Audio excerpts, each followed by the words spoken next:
ఈ ఆర్యవేశ గోత్రికులంతా.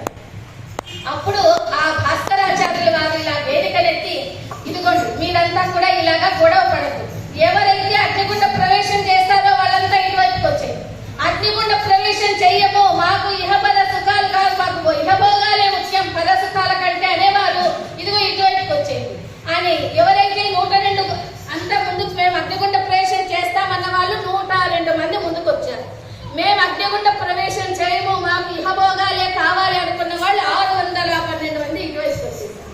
ఈ 102 గోత్రీకుల వారందరికీ కూడా భాస్కరాచార్యుల వారు వీర కంకణాలు ధరించుతాను అని చెప్తున్నారు. వీర కంకణాలు అంటే మా ఇష్టపూర్తిగా మా ఇష్టానుసారంగా మేము ఎవరి ప్రోత్ఫలం లేకుండా అమ్మవారితో పాటు అగ్నిగుండ ప్రవేశం చేస్తాము అని అనుకున్న వాళ్ళంతా గురువు గారి చేత ఒక కంకణం కట్టించుకుంటున్నారు. అదే వీర కంకణం.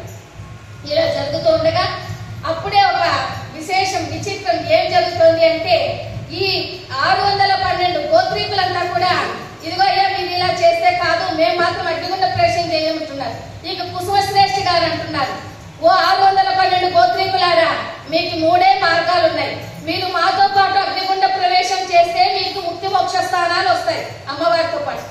అలా కాకుండా మేము ఇక్కడే ఉంటాము ఈ పెనుగొండలోనే అంటే, ఏ మాఘమాసంలో అయితే మహారాజుకు మళ్ళీ రమ్మన్నామో అప్పుడు ఆ మాఘమాసంలో మహారాజు వస్తారు. అప్పుడు వచ్చిన తర్వాత ఏది మా వాసవి అని అడుగుతాడు మొట్టమొదట. అప్పుడు వాసవి అగ్నిగుండ ప్రవేశం చేసింది అని అంటారు. మరి మీరంతా ఎందుకు బతుకున్నారయ్యా?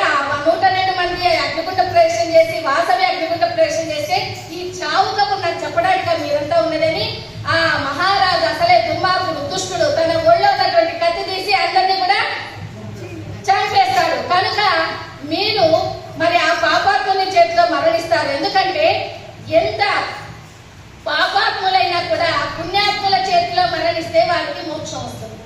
ఎంత పుణ్యాత్ములైనప్పటికీ పాపాత్ముల చేతిలో మరణిస్తే పాపమే వస్తుంది. ఎందుకంటే మనం చూస్తాం హిరణ్యకశిపుణ్ణి, హిరణ్య రాక్షసుని, వీళ్ళందరినీ కూడా వారు భగవంతుని చేతిలో మరణించి వాళ్ళు ముక్తి మోక్ష స్థానాలు వచ్చారు.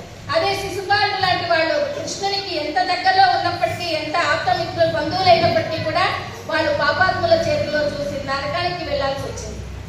ఈ విధంగా ఈ 612 గోత్రీకులంతా కూడా కుసుమశ్రేష్ఠి గారి బోధనలు వింటూ ఏపీ మేము అగ్నిగుండ ప్రవేశం చేస్తే చెయ్యాలా, చేసినట్ట, లేకపోతే మేము ఈ ఊరు వదిలి వెళ్ళిపోవాలా, లేదా పెనుగొండ విష్ణువర్ధన్ రాజులో చనిపోవాలా అని అనుకుంటూ, ఏదో మీరు పెద్దవాళ్ళు మీరేం చెప్తే అదే వేదం, మీ మాట వేదవాక్ అని మేము ఇంతసేపు వింటూ ఉంటే, ఇప్పుడు మీరేమో ఈ 18 పట్టణాలను వదిలేసి మీరు పారిపోండి అని అంటున్నారే, లేకపోతే విష్ణువర్ధన్ మహారాజులో చనిపోతారు చేతులు అని అంటున్నారే, మరి ఇప్పుడు ఏం చేయాలి?